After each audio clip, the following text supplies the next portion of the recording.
नंदिनी मोठ्या घरातील लाडात वाढलेली लेक होती. घरात सर्वांचेच तिच्यावर खूप प्रेम होते. घरात सर्व तिच्या संमतीनेच व्हायचे. या बाबतीत लग्नानंतरही तिने नशीब काढले. सासरीसुद्धा तिला माहेरप्रमाणेच प्रेम मिळाले. ती खूप जास्त खुश होती. पण हा आनंद फार काळ टिकला नाही आणि एके दिवशी तिचा अपघात झाला. अपघातामध्ये ती वाचली, पण त्यानंतर जे घडले ते पाहून तर नंदिनी तिच्या आईवडिलांची खूप लाडकी लेक होती. ती 2 मोठ्या भावांची बहीण होती. तिने काहीही मागितलं तर ते लगेच हजर व्हायचे. संपूर्ण घरावर तिचा अधिकार, हक्क होता. नंदिनी राजकन्येप्रमाणेच संपूर्ण कुटुंबावर राज्य करत होती. शाळेतही पूर्ण अधिकार तिचाच होता.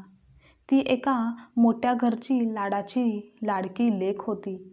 त्याचप्रमाणे पुढे जाऊन कॉलेजमध्ये प्रवेश घेतला. तिची भव्यता, मोठमोठ्या गाड्यांतून प्रवास, रोज नवीन नवीन फॅशन पाहून सगळ्यांनाच तिच्याशी मैत्री करावीशी वाटायची. काही दिवसातच तिचे अनेक मित्र बनले. संपूर्ण कॉलेजमध्ये तिची स्वतःची अशी एक ओळख होती.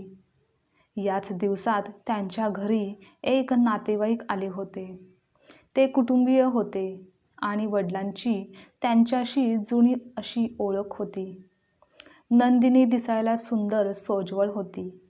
त्या कुटुंबातील प्रमुखाने नंदिनीला पाहताच त्यांच्या मुलासाठी नंदिनीच्या वडिलांकडे लग्नाची मागणी घातली. तेव्हा सर्वात आधी वडिलांनी नंदिनीचे मत काय आहे व तिच्याशी बोलायला लागेल असे तेव्हा सांगितले व ते त्याबाबत नंदिनीसोबत बोलतात. खरं तर नंदिनीला कोणतीही सक्ती नव्हती, पण तरीही नंदिनीने हो म्हटले. कारण तिचे तिच्या कुटुंबावर खूप प्रेम होते आणि तिला माहीत होतं की ते फक्त तिच्याबद्दल चांगलेच विचार करतील. त्या मुलाचे नाव विशाल होते. विशाल हा खूप शिकलेला आणि हुशार मुलगा होता. त्याचे वडील पण खूप छान होते आणि सर्वांच्या सहमताने व पसंतीने एका शुभ मुहूर्तावर दोघांचे लग्न झाले. सासरच्या घरात नंदिनीचे स्थान जसे आईच्या घरात होते, अगदी तसेच स्थान नंदिनीचे सासरच्या घरी निर्माण झाले. तेथे नंदिनीच्या सल्ल्याशिवाय कोणतेही काम होत नव्हते. ती सर्वांची लाडकी सून झाली होती आणि काहीच वर्षात नंदिनीला मुलगा झाला. त्यामुळे तर सर्वच जण अजूनच खुश होते. विशालचे नंदिनीवर खूप प्रेम होते. नातू मिळाल्याने सासरच्या मंडळींना खूप आनंद झाला होता. नंदिनी नेहमी विचार करायची की तिचे नशीब किती चांगले आहे. तिच्यावर सगळे किती प्रेम करतात, माझी काळजी किती घेतात, मला मान सन्मान देतात आणि म्हणूनच आयुष्यात कशीही वेळ आली तरी माझे प्रियजन माझ्यासोबत नेहमीच असतील. मी कधीच एकटी राहणार नाही. मी किती भाग्यवान आहे. पण कदाचित नंदिनीच्या आनंदाला तिच्याच डोळ्यांनी ग्रहण लावलं असेल का? एक दिवस तिने बाहेर फिरायला जाण्याचा हट्ट धरला. त्या दिवशी विशालला खूप काम होते, पण नंदिनीच्या आग्रहाखातर तो तिला घेऊन गेला आणि वाटेतच त्यांची कार दुसऱ्या कारला धडकली. त्यामध्ये दोघेही खूप गंभीर जखमी झाले. देवाच्या कृपेने बाळाला फार काही झाले नाही आणि अनेक दिवसांच्या उपचारानंतर विशाल देखील बरे झाले. पण नंदिनी पूर्णपणे बरी होऊ शकली नाही. तिला डोक्याला मार लागल्याने तिची दृष्टी गेली. आता नंदिनीचे नशीब उलथापालथ होताना दिसत होते. त्यानंतर तिचे आई वडील तिला काही दिवस भेटत राहिले आणि मग ती कशी आहे हे विचारण्यासाठी तिला अधूनमधून फोन करत राहिले. पण हळूहळू हा देखील ट्रेंडही कमी झाला. सासरच्या मंडळींची सहानुभूतीही कमी होऊ लागली. घरी कोणाला जरी तिने जवळ बसायला सांगितले तर उत्तर मिळायचे की खूप काम आहे. आता विशालही चिडचिड झाला होता. तिच्यासोबत फक्त आता तिचा मुलगा होता, ज्याच्यासोबत तिने हसत खेळत वेळ घालवला. एके दिवशी नंदिनीच्या हातातून काही वस्तू पडल्या, ज्यामुळे तिचा मुलगा किरकोळ जखमी झाला. आता हे पाहून नंदिनीच्या सासू आणि सासऱ्यांनी तिच्या मुलग्याला तिच्यापासून वेगळे केले, जेणेकरून मुलाला काही त्रास होऊ नये. कारण तिला दिसत नसायचे आता मात्र नंदिनी आतून तुटली होती. म्हणूनच एके दिवशी तिने सर्वांसमोर तिच्या माहेरच्या घरी जाण्याची इच्छा व्यक्त केली. तेव्हा विशालने तिला लगेच तिच्या माहेरच्या घरी सोडले. जणू त्यालाही देखील हेच हवं होतं. पण मुलग्याला तिच्यासोबत पाठवलं नाही. खरं तर नंदिनीला आपल्या मुलापासून लांब राहायचे नव्हते. पण तिच्या कमतरतेमुळे ती देखील फारशी काही बोलू शकली नाही.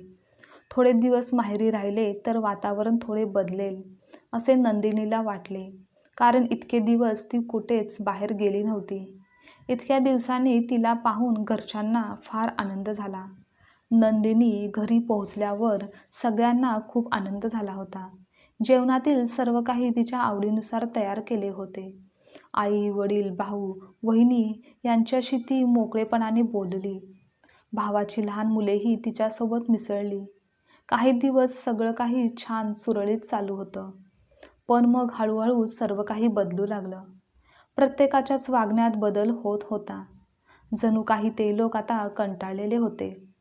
असं वाटत होतं विशाल तिला घेऊन जाण्यासाठी केव्हा येतोय, अशी विचारणा करत सर्वजण आता फिरू लागले होते. तेव्हा ती काहीतरी कारण सांगायची. पण खरं तर तिलाही माहीत नव्हतं की विशाल कधी परत घेऊन जाण्यासाठी येणार आहे. आता त्या घरात तिच्यासाठी जागा नाही हे तिला माहिती झालं होतं. घरात चालताना नंदिनीला अडचणी व्हायच्या. तेव्हा तिला थोडी बडबड ऐकू येत होती. पण ती पुढे ढकलायची. एके दिवशी एक मौल्यवान वस्तू हात लागल्याने तुटली. तेव्हा मात्र वहिनीने खूप गोंधळ घातला. आता रोजच्या त्रासला नंदिनीचे आई वडील देखील कंटाळलेले होते. तेव्हा त्यांनी स्वतः विशालला फोन केला आणि विशाल नंदिनीला त्यांच्या घरी घेऊन गेला. हे पाहून नंदिनीला तिच्या घरच्यांकडून ही अपेक्षा नव्हती. नंदिनीच्या सल्ल्याशिवाय घरात एकही पान हलत नव्हतं आणि ती आता त्या घरासाठी ओझे बनली होती. विशालसोबत सासरी येताना तिला खूप आनंद झाला. कारण ती तिच्या हृदयाचा तुकडा म्हणजेच मुलाला भेटणार होती. पण हा आनंद देखील काही क्षणासाठीच राहिला. सर्व व्यवस्था आधीच करण्यात आली होती. नंदिनीला सरळ वरच्या खोलीत नेलं.